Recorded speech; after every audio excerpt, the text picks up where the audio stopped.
मकाम पर मबनी ना होता तो एक ह्यूमन नेचर है कि जब आपके पास किसी चीज का कोई सबूत होता है, वो कागज का टुकड़ा आप उठा के कोर्ट के सामने रखते हैं और कहते हैं माय लॉर्ड ये है आप सबूत। जब आपके पास सबूत नहीं है तो फिर आपको कोरोना भी होगा। वो 2 महीने पूरे नैब को कोरोना हुआ था, 2 महीने चला, उसके बाद आज आके इन्होंने फिर 4 हफ्ते मांग लिए। तो मैं बड़े अदब से जजेस से भी ये गुजारिश करना चाहती हूँ कि justice delayed is justice denied.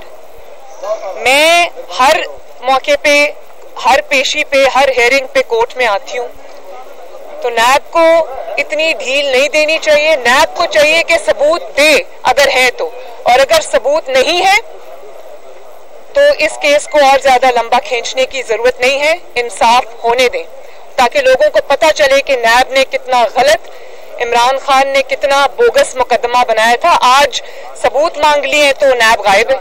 Ji madam, क्या कहेंगे गुज़िश्ता रोज जिस तरीके से एक मीडिया हाउस पे सर्च वारंट के जरिए सर्चिंग की गई, मोहसिन बेग साहब को जिस तरीके से गिरफ्तार किया गया, क्या समझते हैं इमरान खान साहब के हाथों से गेम निकल चुकी है, बहुत घबराहट का शिकार हो चुके हैं? देखिए, कल जो हुआ और जो मैं पिछले कुछ दिन से देख रही हूँ उससे मुझे मुशर्रफ के आखिरी अयाम याद आते हैं कि जब मुशर्रफ को ये समझ आ गई थी कि उनकी हुकूमत खत्म होने वाली है और इक़्तिदार खत्म होने वाला है, तो वो दिन मुझे आज याद आ रहा था जब जजेस को, बल्कि चीफ जस्टिस ऑफ पाकिस्तान को बालों से पकड़कर उन्होंने शायराए दस्तूर पे घसीटा था। 60 जजेस को पेन की एक स्ट्रोक के साथ घर भेज दिया, उनको बच्चों समेत उनके घरों में कैद कर दिया।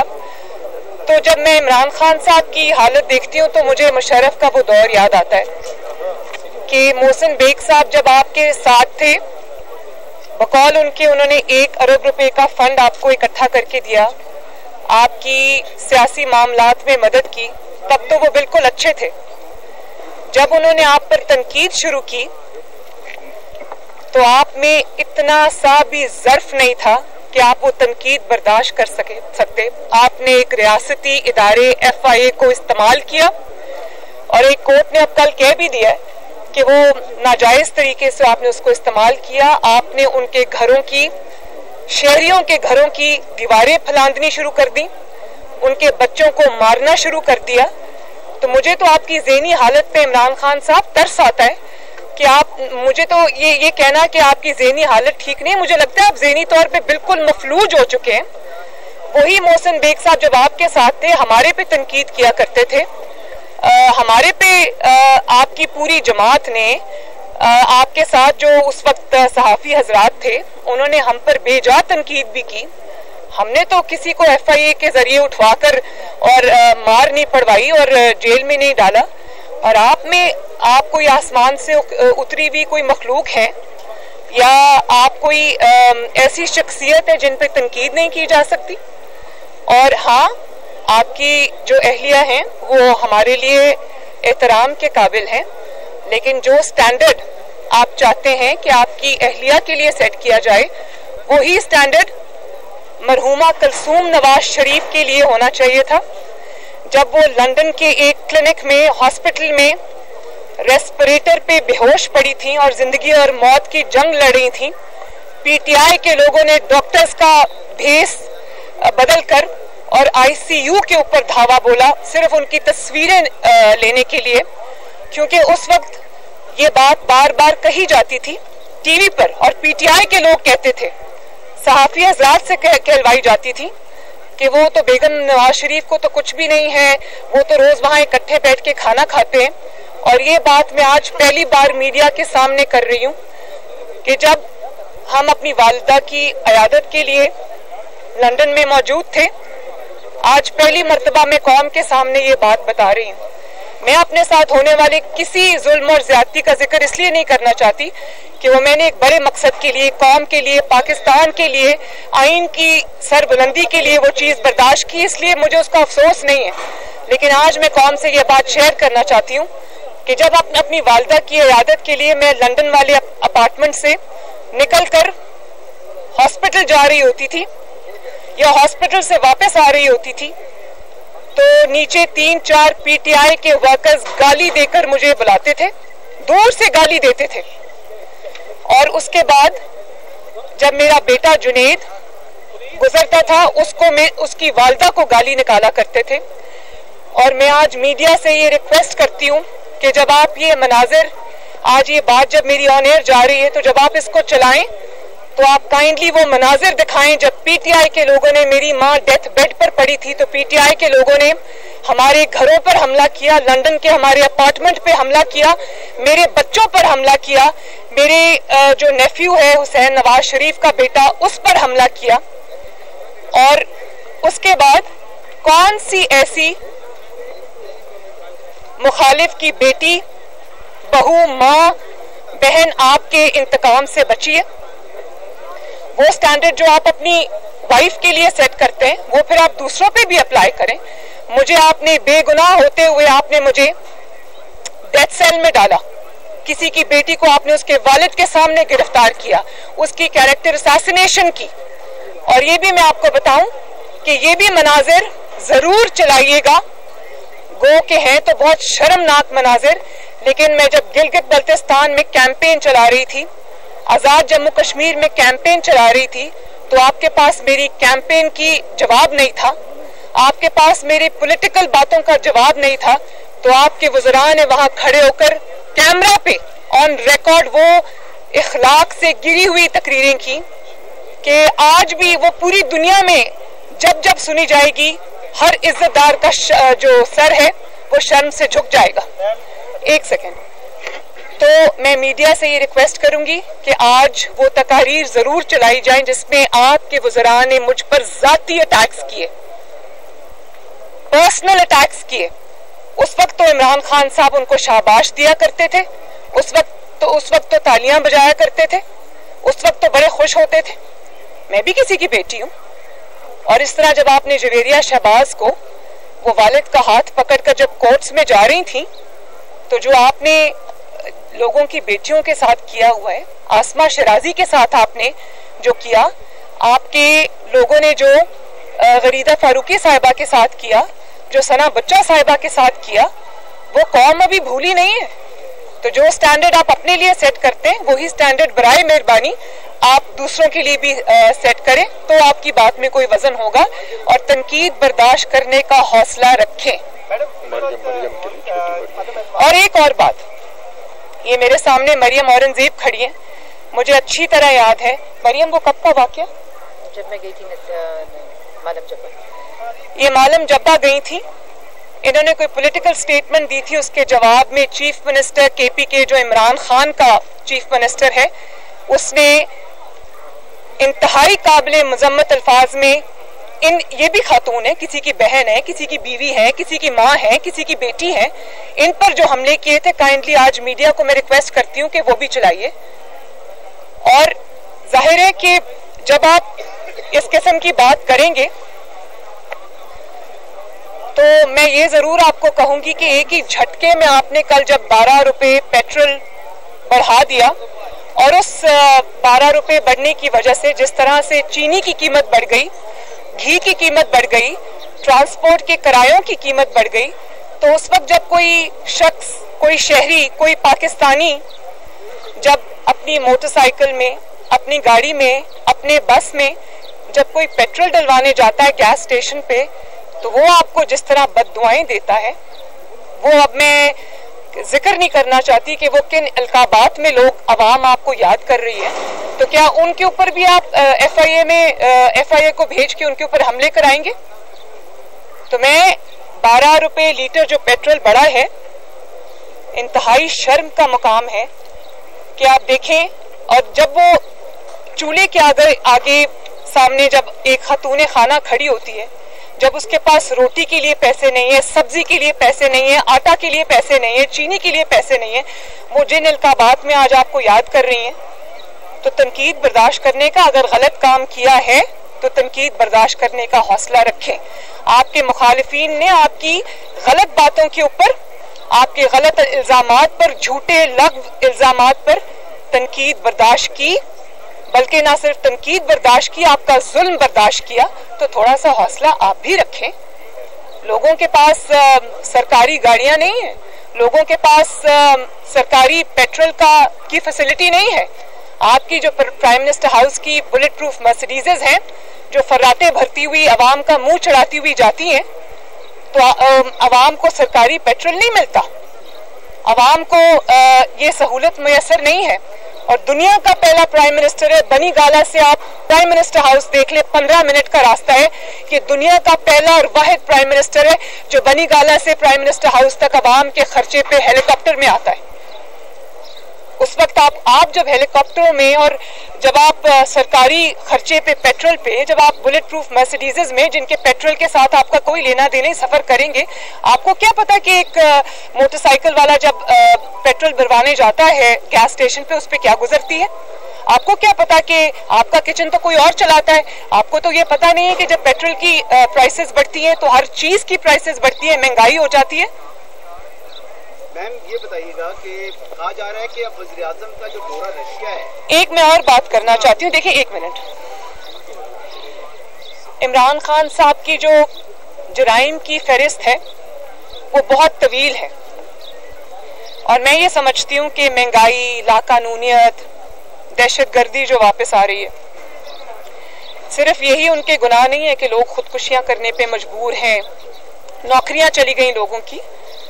उनकी जराइम की फहरिस्त में सरे फहरिस्त जो चीज आती है वो है कि आपने सरकारी खर्च के ऊपर, अवाम की खून पसीने की कमाई पर, अवाम की टैक्स पेयर के ऊपर आपने 4 साल सवाए इंतकाम लेने के और कुछ नहीं किया। है इसका कोई जवाब आपके पास? मैंने माना कि आपके पास अहलियत नहीं है, मैंने माना कि आपके पास काबिलियत नहीं है, लेकिन काश आपके पास एक एहसास रखने वाला दिल भी होता तो आपको ये एहसास होता कि आपने अवाम के खून पसीने की कमाई, आपने अपने जाती स्कोर सेटल करने में, हसद की जो जिस आग में आप जल रहे थे अपने मुखालिफिन की वजह से, उसको बुझाने के लिए आपने कौम का हार्ड अर्न्ड मनी, कौम की जो खून पसीने की कमाई थी वो आपने इस्तेमाल की और झोंकी। और ना सिर्फ ये, बल्कि आपने अपने जाती स्कोर सेटल करने के लिए, आपने अपने जाती इंतकाम की तस्कीन की खातिर आपने FIA, NAB जैसे इदारों को अपनी सियासी लड़ाई में झोंका। इसका जवाब है कोई आपके पास? और फिर सबसे बड़ा गुनाह आपका ये है कि भले आप जाली थे, भले आप वोट चोरी करके आए थे, लेकिन आखिर आप वजीर आजम की कुर्सी पर तो बैठे ना। भले आप धब्बा लगा गए उसको, लेकिन बैठे। तो जो 3-4 साल आपको अवाम की खिदमत में जुट जाना चाहिए था, उनके एहसास में जुट जाना चाहिए था, आपने वो 3-4 साल सिर्फ और सिर्फ इंतकाम पे अपनी तवज्जो मरकूज रखी। इस बात का सवाल आपसे दुनिया में भी होगा और आखिरत में भी होगा। आपको भागने की जगह नहीं मिलेगी इंशाअल्लाह। इमरान खान का वज़ीर आज़म का दौरा रशिया आ रहा है, और ये भी मैं आपको बता दूं कि इमरान खान साहब, आप किसी रियासत के नवाब नहीं है, आप किसी रियासत के बादशाह नहीं है, ये अवाम आपकी रियाया नहीं है कि आप इसका खून पसीने की कमाई जहां चाहे आप सर्व करें। एक एक पाई का हिसाब आपको देना होगा। लंदन भागने की इजाजत नहीं मिलेगी, अब देना होगा और इंशाअल्लाह ताला देना पड़ेगा। जी सबका लेंगे। हसन आपका दौरा रशिया होगा ये नहीं होगा, ये अब इन्हिसार, ये मामला अपोजिशन के हाथ में है या नहीं? अगर आप लोग पहले तरीके टेबल कर देते हैं तो फिर ऐसी सूरत हाल में वज़ीर आज़म रशिया नहीं जाएंगे, तो आप इजाजत दे रही है नहीं? देखिए, मैं तो ये समझती हूँ कि इमरान खान साहब को प्राइम मिनिस्टर हाउस की फिलहाल किसी कमरे में बंद कर देना चाहिए। वो जहां जाते हैं, जिस मुल्क में जाते हैं, पाकिस्तान का तमाशा बना के आते हैं। अभी आप चाइना में देखा आपने उनको, चाइना में सवाए इस इंप्रेशन के कि वो पैसा मांगने गए थे, क्या इंप्रेशन आपको नजर आया? और पैसा भी नहीं मिला, बल्कि वहां पर बलोचिस्तान में जब आपके जो सिक्योरिटी फोर्सेस के एहलकार हैं वो शहीद हो रहे थे, तो आप वहां पर बैठकर ओलंपिक्स का मैच देख रहे थे। मैं कहती हूँ कि जरूर देखते, लेकिन थोड़ा सा भी दर्द दिल होता तो वो पिक्चर्स आप रिलीज ना करते। वहां आपके फौजी शहीद हो रहे हैं, वहां आप ओलंपिक्स का मैच देख रहे हैं। कि कोई आपका वज़रा में से भी इतना समझ और अकल वाला नहीं है या दर्द वाला नहीं है जो आपको ये बता सके कि ये बैड ऑप्टिक्स है, ये मत करें। तो वो जिस मुल्क में जाते हैं दूसरे मुल्क की बुराइयां शुरू कर देते हैं और जो बने बनाए पाकिस्तान के ताल्लुकात हैं वो भी बिगाड़ के आ जाते हैं।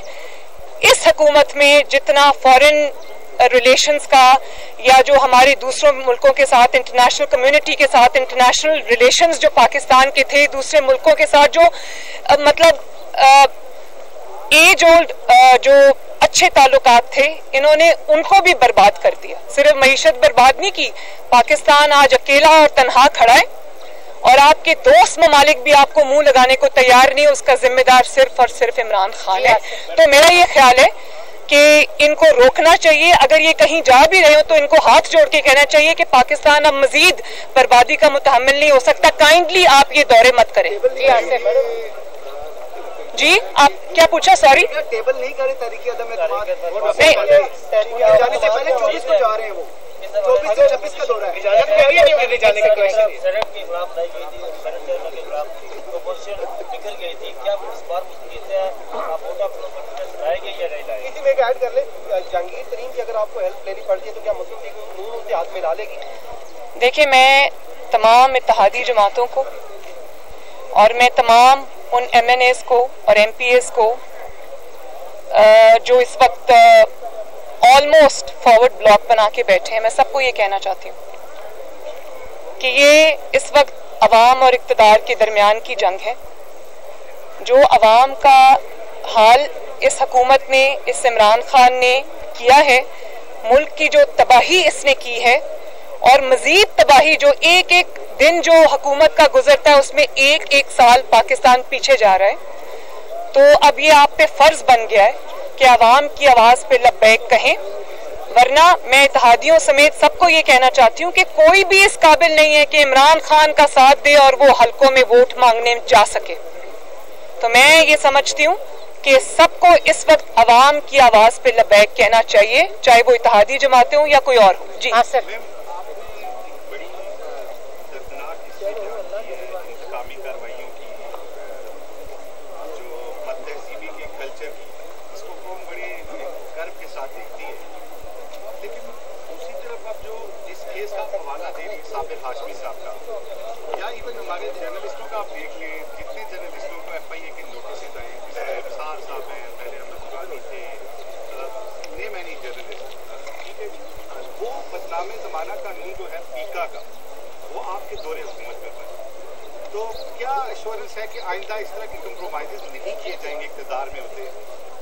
देखिए, बड़ा अच्छा सवाल है आपका। कोई कानून बदनामे ज़माना नहीं होता, सवाए उस कानून की जो डिक्टेटरशिप बनाती है, उसका इस्तेमाल उसको बदनाम करता है। अगर आपने एक कानून को उसके असल इस्तेमाल की बजाय आपने सहाफ़ियों से बदला लेने पे इस्तेमाल किया, सच बोलने पे इस्तेमाल किया, इंतकाम लेने पे इस्तेमाल किया, पॉलिटिकल स्कोर सेटल करने में इस्तेमाल किया, तो फिर तो वो बदनामे ज़माना है। लेकिन अगर आपने उसका सही इस्तेमाल किया, जिस स्पिरिट के लिए वो कानून बनाया जाता है या बनाया गया था, उस स्पिरिट के लिए इस्तेमाल किया, तो कानून तो खराब नहीं होता, कानून का इस्तेमाल खराब होता है, गलत इस्तेमाल खराब होता है। और मेरी हमदर्दी है, देखें, मैं एज अ फ्रेटर्निटी मैं मीडिया की रिस्पेक्ट करती हूँ और मैं ये समझती हूँ कि मीडिया वॉचडॉग होता है। मीडिया की तनकीद कभी बेजा भी होती है, लेकिन बहुत दफ़ा ऐसा भी हुआ है कि मीडिया की तनकीद की वजह से इंसान को अपने कोर्स की दुरुस्तगी का मौका मिलता है, अपनी गलतियाँ सुधारने का मौका मिलता है, इंसाइट मिलती है चीज़ों में। तो मैं ये समझती हूँ कि पाकिस्तान में इस वक्त जो सहाफ़ियों के साथ हो रहा है, चाहे वो हामिद मीर साहब हो या वो कोई भी हो, मैं ये समझती हूँ पार्टी ओहदे से दरबरदार हो जाएंगे। और दूसरा सवाल प्लीज, क्या आप और मुस्लिम लीग नून मौजूदा आर्मी चीफ की दोबारा एक्सटेंशन के हक में है? देखिए, मैं ये समझती हूँ कि पाकिस्तान मुस्लिम लीग नून ने अगर तहरीक अदम एतमाद पे के लिए अग्री किया है, तो मैं पहले भी जो मैंने मैसेज इत्तेहादियों को दिया है हुकूमत के, जो मैंने मैसेजेस डिस्ग्रंटल्ड जो भी उनके MNAs हैं MPAs हैं उनको दिया है, वही चीज़ मुस्लिम लीग नून पे भी लागू होती है। अवाम आपकी तरफ देख रहे हैं, ऑपोजिशन की तरफ देख रहे हैं, सहाफ़ियों की तरफ देख रहे हैं कि कोई उनके लिए आवाज़ उठाए और इस जो इतनी बर्बादी और तबाही उनके ऊपर आई हुई है इमरान खान की सूरत में, उससे उनको निजात दिलाए। तो मैं ये समझती हूँ कि अगर ऑपोजिशन इस वक्त एक्ट नहीं करेगी तो ऑपोजिशन भी बराबर की लोग उसको बराबर का जिम्मेदार ठहराएंगे। तो हमने अपने अवाम के पास वापस जाना है, इलेक्शन में हमने उन्हीं के पास वापस जाना है। तो लोग ये पूछेंगे कि जब हम तकलीफ से गुजरे थे तो आप कहाँ थे। बाकी मैं ये समझती हूँ कि इंशाअल्लाह ताला उम्मीद है कि कामयाबी होगी, क्योंकि इमरान खान साहब इस वक्त अपनी लास्ट लेग्स पे हैं। तो मैं ये समझती हूँ कि ये एक ऐसा रिस्क है जो लेना चाहिए। जब एक मिनट, जब उसकी कोई जिक्र होगा, कबल अज़ वक्त है ये सवाल, तो मैं जरूर उसका जवाब दूंगी। अभी ऐसा कुछ आया नहीं हमारे सामने।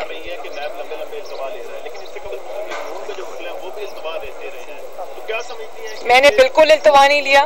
मैं आपको एक बात ये बता दूं कि जब मेरे वकील हैं अमजद परवेज साहब, उनको कोरोना हो गया तो उन्होंने उनकी कमर में तकलीफ हो गई, वो बैठ नहीं सकते थे, तो उनके लिए इस्लामाबाद और लाहौर का सफ़र जब मुश्किल हो गया तो फिर मैंने इनको इंगेज किया, इरफान कादिर साहब को। मैंने सिर्फ ये नहीं कहा कि मेरा लॉयर बीमार है और वो 2-2.5 महीने अब नहीं आएगा तो मुझे 2-2.5 महीने का इल्तवा चाहिए। मैंने नया काउंसिल इंगेज किया और उनको तैयारी के लिए मिनिमम जो वक्त दरकार था वो उनको दिया गया। उसके अलावा मुझे जो 561A की एप्लीकेशन थी जो मैंने दाखिल कराई वो मुझे जमा करानी थी, उसके लिए जितना वक्त दरकार था वो मैंने डिले के लिए नहीं लिया, वो मैंने इसलिए लिया कि ताकि मुकदमा आगे चले और अच्छे तरीके से चले। और मुझे कोई डिले की जरूरत नहीं है भाई, इसलिए कि मेरा केस सिक्का बंद है, माशाअल्लाह एयर टाइट है। मुझे तो बल्कि जल्द इंसाफ की जरूरत है, जिसके लिए मैं रिक्वेस्ट कर रही हूँ। मैं इस चीज पे जवाब आपको दे चुकी हूँ।